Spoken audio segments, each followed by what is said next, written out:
మనం పుట్టినప్పుడు మనల్ని ఎవరు చూశారో మనకు తెలియదు. మనం మరణించాక మనల్ని ఎవరు చూడటానికి వస్తారో కూడా మనకు తెలియదు.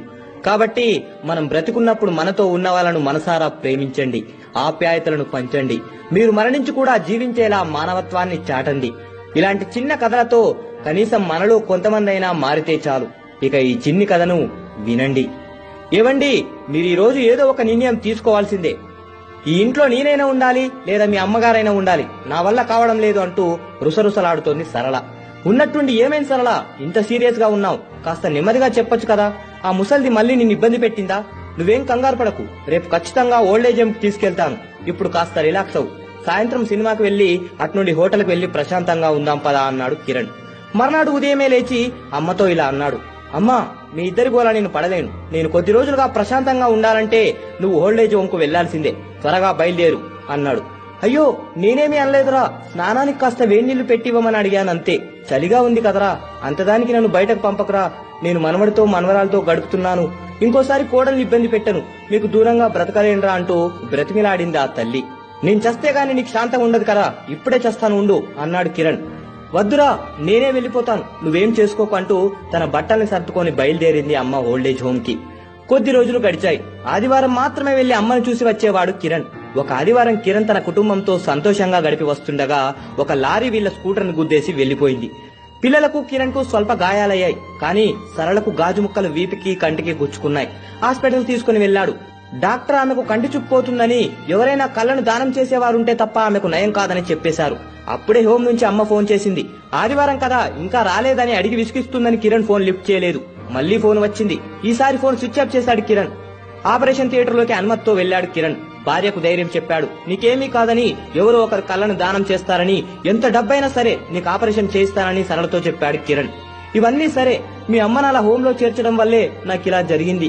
నాకు బుద్ధి రావడానికి దేవుడే నాకు ఈ శిక్షణ ఇచ్చాడేమో.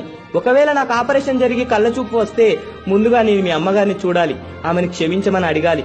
ముందు వెళ్లి అమ్మను తీసుకొచ్చేయండి అంటూ బోరున ఏడ్చింది సరళ.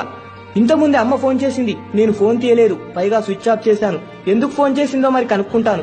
నువ్వు కోరుకున్నట్లుగానే అమ్మను తీసుకుని వస్తానన్నాడు కిరణ్. ఎవరో కళ్ళను దానం చేస్తామని ఫోన్ రాగానే ఆసుపత్రి వల్ల ఆ కళ్ళను సరళకు పెట్టడానికి నిశ్చయించుకొని కిరణ్ తో సంప్రదించారు. ఏర్పాట్లు జరగసాగాయి. ఈ సమయంలో హోమ్ కు ఫోన్ చేశాడు కిరణ్. అక్కడ సిబ్బంది ఇలా చెప్పారు. నువ్వొక కొడుకువా, నవమాసాలు మోసి కని ఎంతో కష్టపడ్డ తల్లిని అనాథగా వదిలి వెళ్లావు. ఆదివారం ఆమె ఆరోగ్యం పూర్తిగా క్షీణించింది. నిన్ను నీ కుటుంబాన్ని చూడాలన్న ఆశతో నీకు ఫోన్ చేస్తే స్విచ్ ఆఫ్ చేశావు కదా. చనిపోతూ నువ్వు వస్తావని తన చూపంతా గుమ్మం వైపే ఉంచి చనిపోయింది నీ తల్లి. ఛీ, నువ్వు ఒక మనిషివేనా అన్నారు వాళ్ళు. అయ్యో, అమ్మ చనిపోయిందా? అమ్మ శరీరం ఇప్పుడు ఎక్కడుందో చెప్పండి అని బోర్న ఏడుస్తూ అడిగాడు కిరణ్.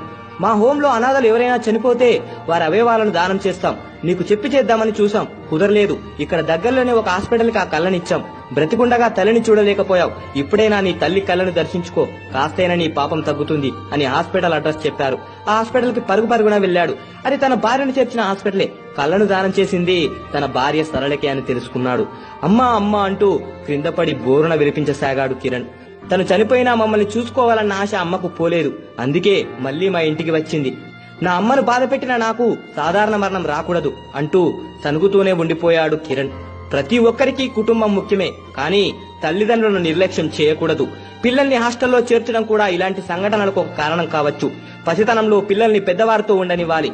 పెద్దవారి అనుభవాలే పిల్లల మంచి నడవడికకు దోహదపడతాయి. దయచేసి మీ ఎదుట ఉన్నవారికి ప్రేమను పంచండి. నచ్చితే ఈ వీడియోని షేర్ చేయండి. జై హింద్. Download Moj.